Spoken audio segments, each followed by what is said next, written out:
This is Pete Moore on Halo Talks NYC. I have the pleasure of having a fellow entrepreneur, Anthony Vennare, calling in from Pittsburgh, Pennsylvania, Fitt.co, Fitt Insider. Anthony, welcome to the podcast. Yeah, thanks so much for having me. Great. So you've had a nice entrepreneurial run here, starting back in the with kettlebells, like our fellow cohort here, Dave Ganlin from Integrity Square. Neither of you guys trademarked kettlebell to be used, so kettlebell concepts meets kettlebell cardio. You want to talk about how you started and start as a coach and an athlete, and take us through your personal history, and then we'll go from there. Yeah, absolutely. Started out playing high school football in Western Pennsylvania, where high school football started. And it was all everybody did. And it was sports and training, working out in the field house every day. And it was fun, but I'm 5'10", not that athletic.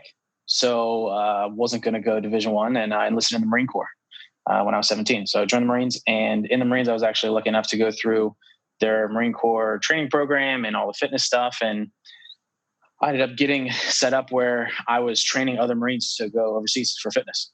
So I was young, in shape, and knew what I was doing. So doing that kind of started my passion for fitness and training other people.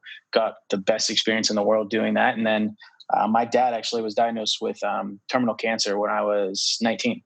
And that made me kind of change my career path. Wanted to do 20 years in the Marines, but with him being sick, I came home after my 3.5 years when they let me come home, and didn't know much outside of fitness. So I opened a gym here in Pittsburgh. And then that one gym turned into, it was called Hybrid Athlete originally. Mm-hmm. And then the program that we started that was so popular was kettlebell cardio. And it was, at the time, kettlebell was purely hard style, snatches, clean, stuff that, the average person at the YMCA wasn't trying to learn, but they still wanted to work out and get a good thing. And with the Marines, it was all about grabbing the kettlebell, squats, swings, just get moving.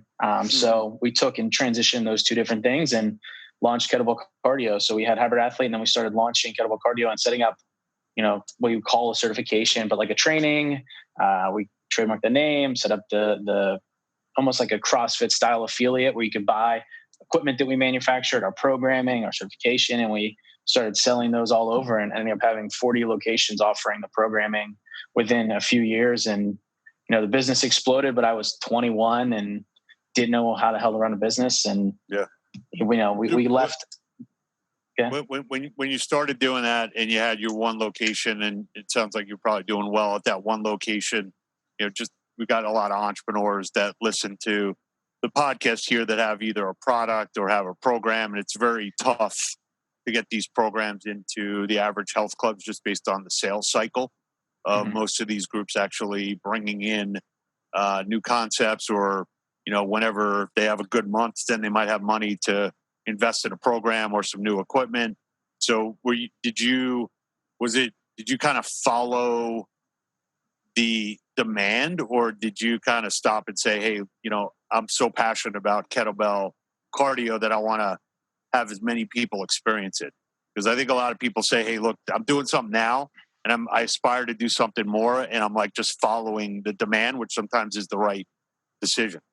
Yeah, it was more just a passion about people doing it. We saw the success it had with, the typical consumer. It was so easy and fun. And we were at our gym. I was so lucky. Our gym was an old indoor skate park that we tore down and turned into a gym. It was 12,000 square feet. Roller insanely skate? Ice? BMX, like bike ramps and stuff. Okay. And I miss doing rollerblading around Long Island. It was cool and super huge space and cheap. So we got to crush it there and kind of learn how to do it. And so from that, it was, we don't want to go and own locations and sign leases. So we went the CrossFit route, and we found really talented trainers and instructors in some facilities. We had YMCAs running it. We had club, different, like the high-end clubs running it, things like that. But the biggest success was individuals, because we created an all-encompassing program. You come to us, we give you the stuff. It's delivered all in one. We train you on it, and we get you set up and help you do it. Mm-hmm. Great. So you did that for several years, and then you decided to go into media? Yeah. So we went into media. Content was always our thing. The reason kettlebell and hybrid went so well is my brother's a phenomenal writer. I like to get on things and talk and get in front of people. So between the two of us, we were able to create content. We were doing the Facebook, Twitter, then come Instagram, all that stuff early. And we lived here in Pittsburgh the whole time. So we launched something we called Made in Pittsburgh, but it was built off of localized content. We were going to do them in every city, made in Pittsburgh, made in Cleveland, all these different areas. Started here in Pittsburgh and just covering what's going on locally for the younger audience, and had a newsletter before everyone was doing that. And it kind of blew up, and the really big holding company that owns the Pittsburgh Post-Gazette, the daily newspaper, bought that from us within about a year. And then we launched Fitt, same model, just about health and fitness. It was in every city. There's Eater, if you're in New York, Thrillist, Infatuation. Mm-hmm. I mean, even somewhat Yelp. It's everywhere you want to find a burger, a beer, a restaurant, it's there. But when you think about gyms, there's really no place you can find curated content or information on that. And we wanted to do that. We started here in Pittsburgh. It was called Pittsburgh, actually. And that's why it's called Fitt now with 2 T's, because we dropped this bird off it. Gotcha. So when you were doing that, were you just one of these crazy entrepreneurs, like getting in your car, going and hit every club so you can experience it first? And what you liked became kind of you were the curator and the rater? Big time. It was no rating, more just like what we thought was cool. And it was nice because it wasn't just gyms. It was like trails and kayaking, like anything health and wellness lifestyle related. And locally we were just writing about what we knew and what was cool. And same model as Made in PGH. It was what's going on around us. And it took off, and we signed a healthcare partner for a really big, 6-figure plus deal for advertising. And we said, okay, well, let's do it in Cleveland. Let's do it in Boston. Nice. And within our first year, we already had close to $1 million in ad revenue. Wow, that's great. And then we took that and said, hey, we have a business here. Didn't really know that you could raise VC money or whatever you want to call it, angel investment. It wasn't something that we knew. We didn't grow up in that space, but figured it out. And the local sports team owner himself actually invested $1 million after that first year to help us grow. Nice. So I see this term that you guys use on your Fitt Insider, which I'm going to try and persuade you to try and put under our Halo moniker, but you use high performance lifestyle. So I was thinking maybe instead of health, active lifestyle outdoors on our Halo, we could give you like the high performance and then you keep the, lifestyle outdoors, but maybe that's something we could talk about. But did you guys coin that phrase? Because I like it. I've never seen it before. HPL. There's people that use it. There's actually a company called High Performance Lifestyle Training. We used it more as a description of a category. So under Fitt Insider, which is the second part of Fitt, after about 2 years of running Fitt, we decided to just share our insights, because we were on the facility side, the training, the education, and then we transferred into the tech side and in the startup community, raising money and building that. And they just seem so far on different ends of the spectrum. I don't think those people really talk to each other. So I started putting out the newsletter, which was just, hey, here's what I think about the space. And one of the terms that we put out recently was high performance lifestyle. It's just that, like Joe Rogan, keto, intermittent fasting, DMT, everyone's trying to be better at life that way. And it was a fun piece that kind of took off. Right. That's great.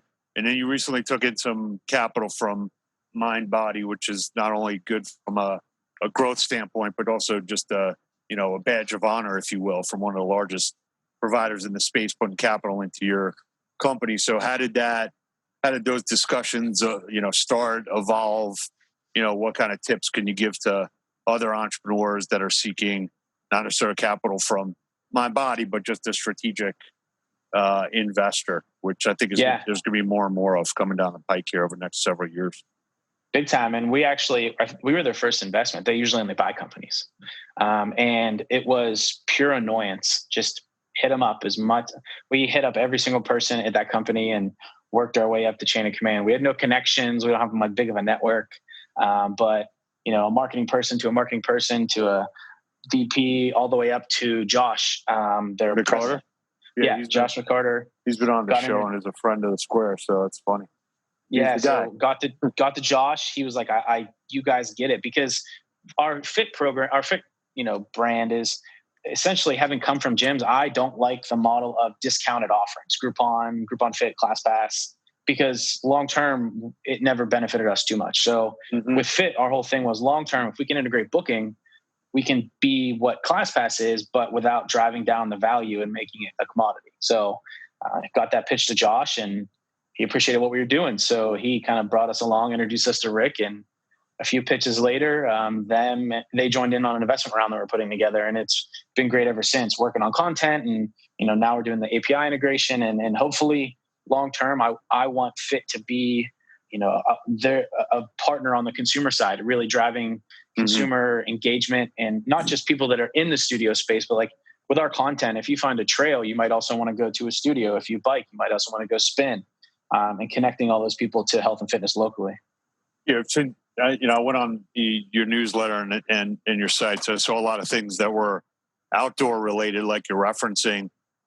We were on a call last week with a couple of our larger health club clients, and we were encouraging them either to put tents outside in the parking lot, have some parks that you just set up programs in and classes in the parks, or hikes, in order to alleviate some of the concern of people who think they're going to get the virus if they come inside of a facility. So, one, are you seeing any of the groups that you're in contact with, try and pivot outside the four walls, not just the home digital, but just be even more creative? And then secondly, what kind of advice are you giving to some of the operators that you are probably on speed dial as almost a entrepreneurial therapist during this period of time? And, what are some of the silver linings that you're giving people, or some of the silver bullets, if you will? Yeah, absolutely. We've written a ton about this recently, and it's kind of funny. The successful, thoughtful marketers and entrepreneurs that own studios, we're already doing this. Yoga in the park, run groups, meetups, boot camps. That was customer acquisition. Now they're doing it to run their business. And the ones that were already doing it are killing it. In Cleveland, Pittsburgh, Minneapolis, Boston, there's pop-up yogas here. There's run groups here. People are doing it already. And the group that is missing out the most is the big chains, the big box gyms, because they have the equipment and they just weren't as engaged and as small in talking to their members. So we're seeing everyone do it, and I think it's going to be the next big wave. Camp Gladiator is a prime example of a killer business that makes a ton of money running outdoor activities. So for us, trying to be a resource to connect people to that, but also I think that it's going to be something that carries us in between these waves. If it comes around again, whatever, especially if there's warmer climates, I think outdoor workouts is a way to bring in revenue, but also keep the relationship, because the real thing that matters is the accountability and the relationship that these people have, not the tech. Yes, I can buy a Peloton, but I love my instructor. I love my coach. Sure. We still have people, when we had a gym, 10 years ago, that get Christmas cards from, because you build like a family, almost a relationship. So more important than the revenue short term is don't lose track of that, and show that you're committed and you care and you want to be helpful. And beyond that, between that and remote coaching and training and just, management of the clients, I think there's a ton of opportunity for these studios, gyms, and trainers to really build a business. Yeah. So talking about marketing, Dave Gannell and I were on a podcast a couple of weeks ago with a friend of ours, guy Matt Richter, and he was deconditioned, and we were saying, hey, would you go into a health club? And he's like, no, they don't speak my language.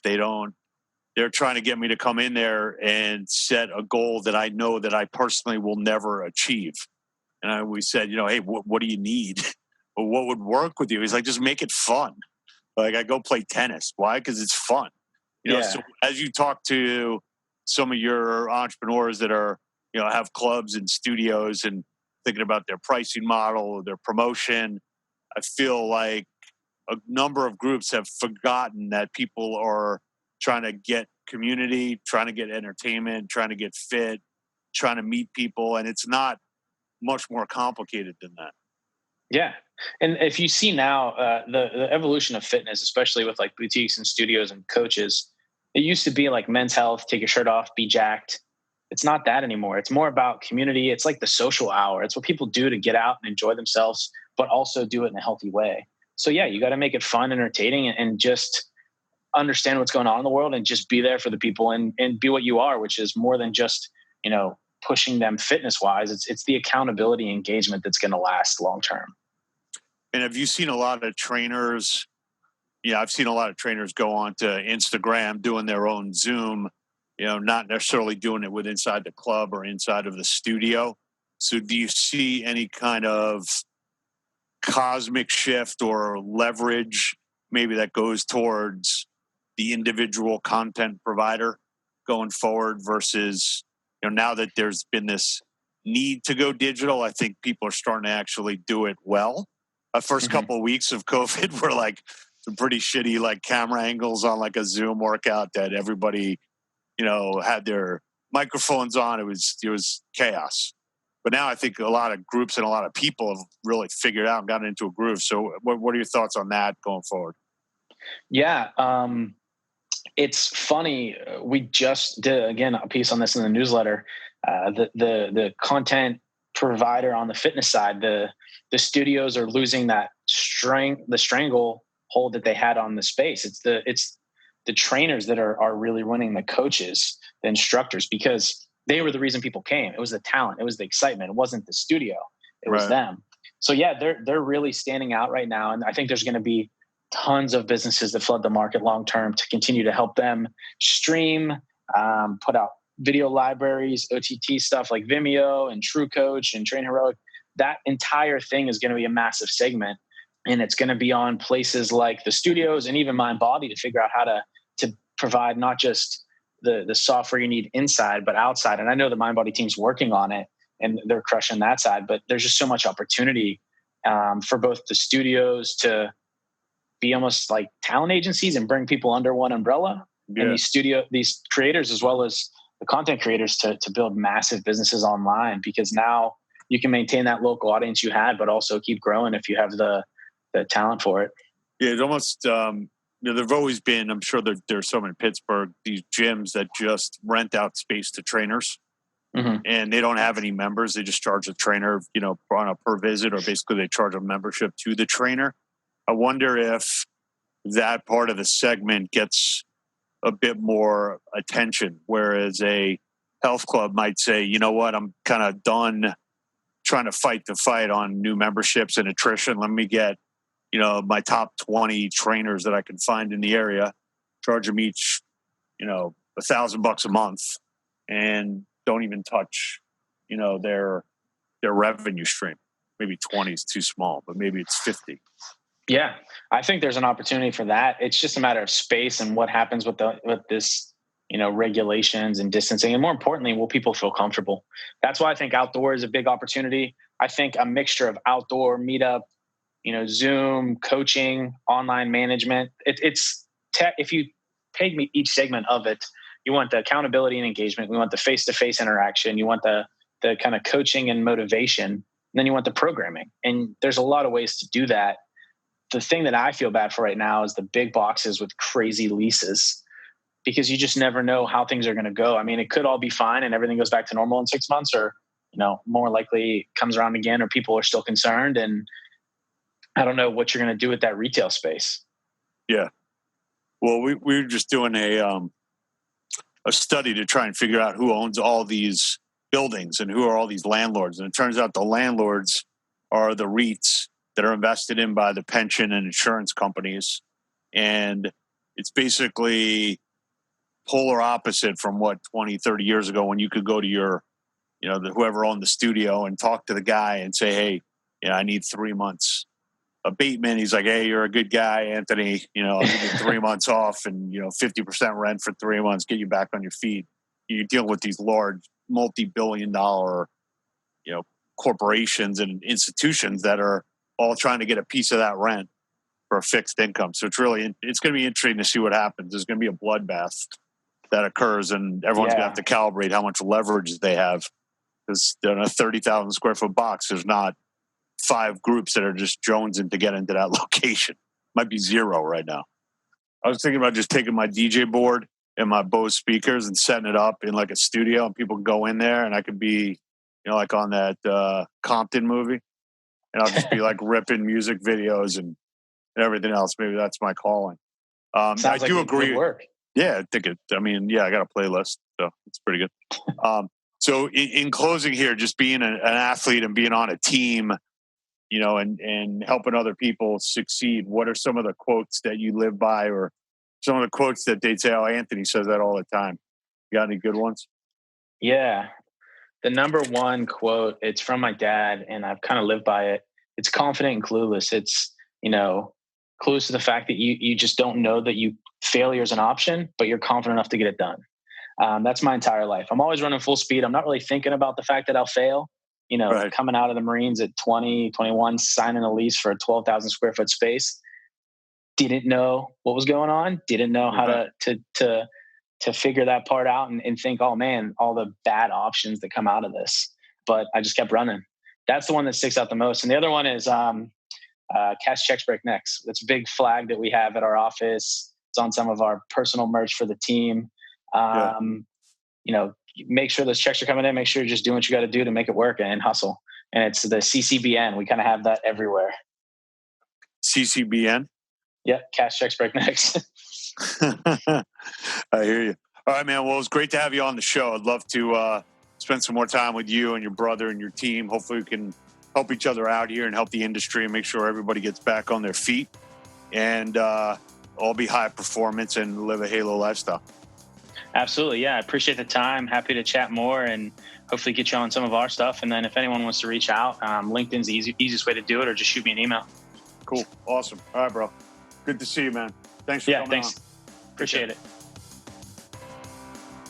Give a shout out to my good friends at lassogear.com, LASSOGEAR.com. I want to give you 20% off using the code Halo Talks on the best compression socks on the planet. I've been using them during the pandemic. My field goal kicking is further and stronger than it's ever been. Check out these socks. You'll love them. They got an L and an R to make it easy to put on each foot. Enjoy it. Trust me, you'll love them.